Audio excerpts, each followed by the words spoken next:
Jadi walaupun Thomas Jefferson mengatakan all men are created equal in principle, ya secara filosofi, tapi realitas Amerika waktu itu termasuk realitas kehidupan Thomas Jefferson, itu perbudakan masih eksis. Artinya belum semua manusia equal dengan yang lain. Nah, diselesaikannya oleh Abraham Lincoln 80 tahun kemudian, ya, di mana prinsip all men are created equal itu memang diterapkan sepenuhnya walaupun dengan berdarah.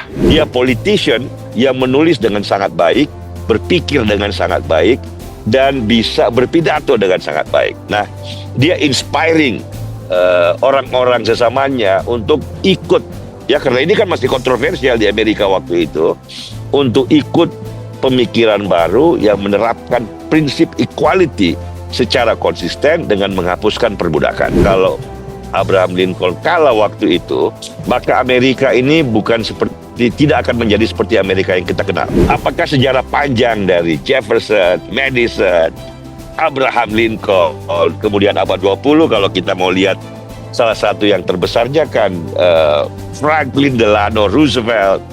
Apakah semua sejarah panjang yang kuat ini 250 tahun nih, kita di abad 21 sekarang dekade ketiga, itu apakah dia bisa rontok?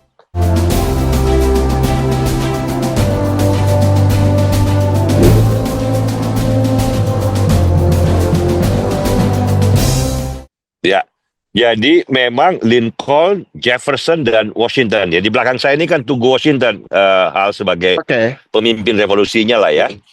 Nah, memang kalau kita lihat di mall ini, di pusatnya Washington, White House, Kongres, ada dua tugu peringatan atau shrine ya, yang besar, yang paling gede itu yaitu satu Jefferson, yang satu lagi Abraham Lincoln. Jadi saya juga melihat kedua bangunan bersejarah ini, tugu peringatan bersejarah ini di Washington DC, tapi juga selain ke Monticello, saya langsung lihat kalau Monticello kan di selatan. Nah, ini ke utara, ke Pennsylvania, perbatasan dengan Maryland, itu melihat pusat pertarungan terbesarnya perang sipil zaman Abraham Lincoln. Ini presiden Amerika yang ke-16. Kalau Jefferson kan menjadi presiden yang ketiga, setelah George Washington, John Adams, kemudian Jefferson. Kalau 80 tahun kemudian, sekitar berapa tahun kemudian tuh? 100 tahun kemudian 80 tahun kemudian, hampir 100 tahun kemudian, ya. Nah, kalau kita balik ke Thomas Jefferson, di Monticello itu kan daerah pertanian, ya, di mana ada budak. Waktu zaman itu kan masih ada perbudakan.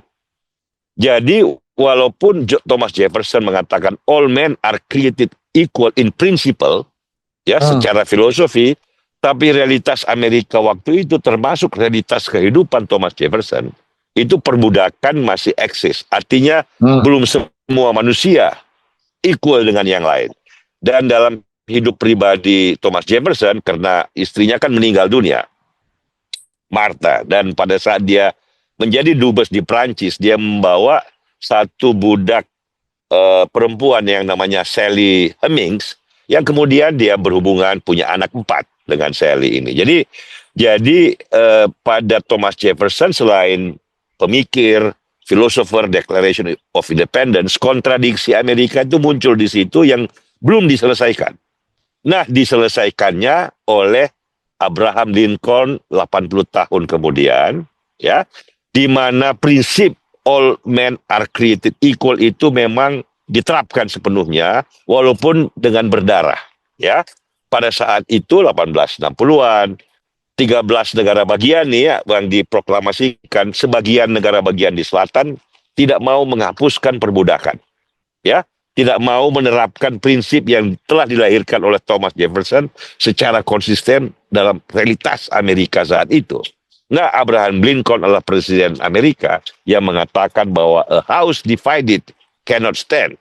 Kalau toh Anda tidak mau hapuskan perbudakan sekarang, perbudakan itu, budak itu harus kita proklamasikan sebagai manusia-manusia yang merdeka.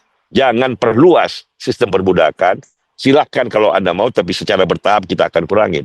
Nah, kehendak baru dari orang seperti Abraham Lincoln dan perwakilan generasi baru Amerika saat itu yang menghasilkan perang sipil. Ini perang terbesar sepanjang sejarah manusia kalau dari segi ukuran perang saudara ya, perang sipil.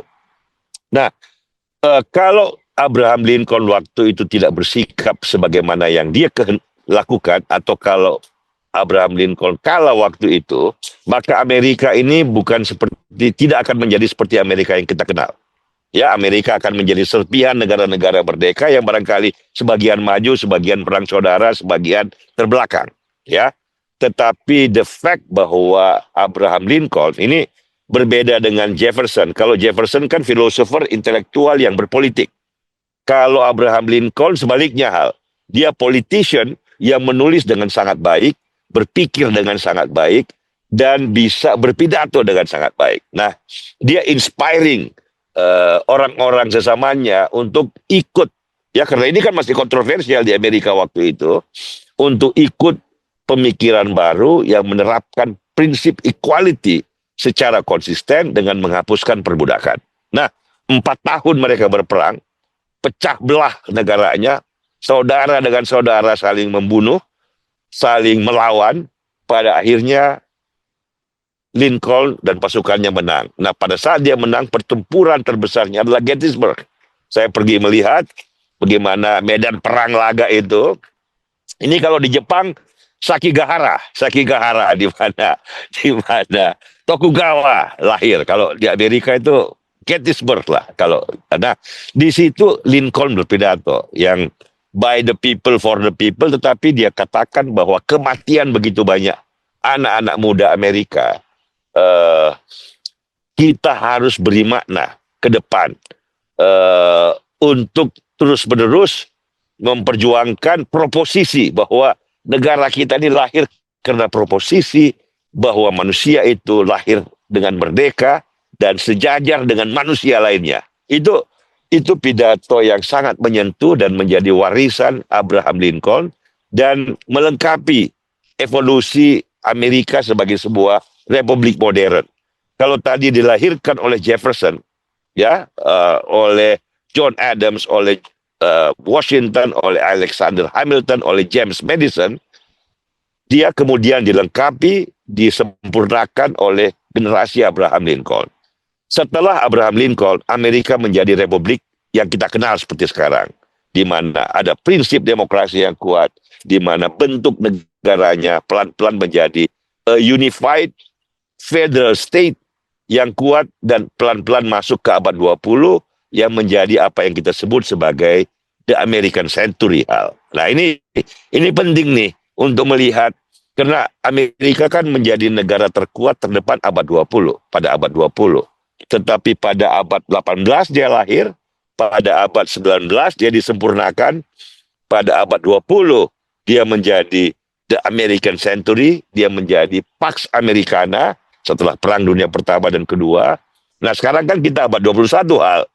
Ya kan, pertanyaan Sahal di awal tadi, apakah sejarah panjang dari Jefferson, Madison, Abraham Lincoln, kemudian abad 20 kalau kita mau lihat salah satu yang terbesarnya kan Franklin Delano Roosevelt, apakah semua sejarah panjang yang kuat ini, 250 tahun nih, kita di abad 21 sekarang dekade ketiga, itu apakah dia bisa rontok, bisa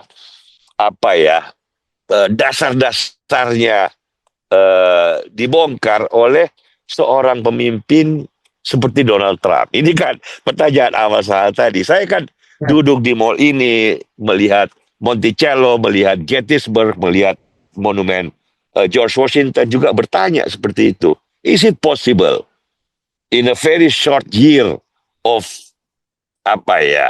crisis and turbulence and disruption, Trumpian disruption, fondasi 250 tahun yang kuat itu bisa terbang bersama angin, gone with the wind kalau kita pakai novel perang sipil, gone with the wind. Rasanya enggak hal. Fondasinya terlalu kuat. Kalau kalau tadi kan abad 18 19 demokrasi, bentuk negara, hak-hak rakyat.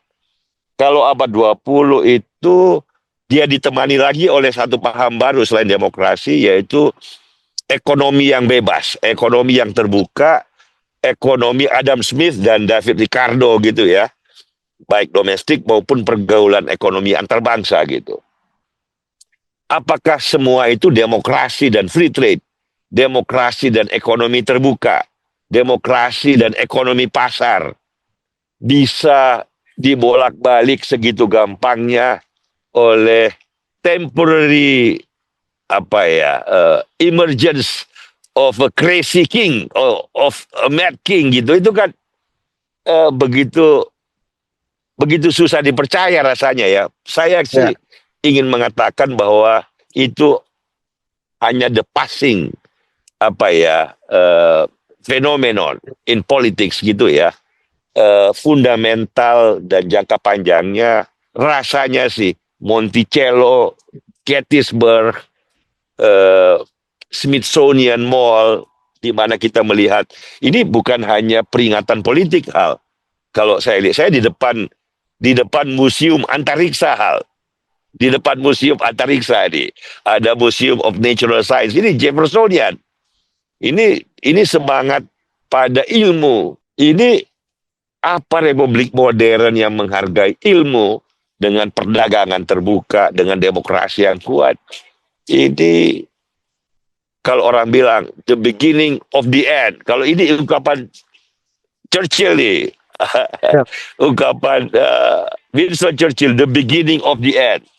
The beginning of the fall of the Roman Empire. Ya kita lihatlah hal, sejarah masih berputar. Tapi fondasinya rasanya kuat.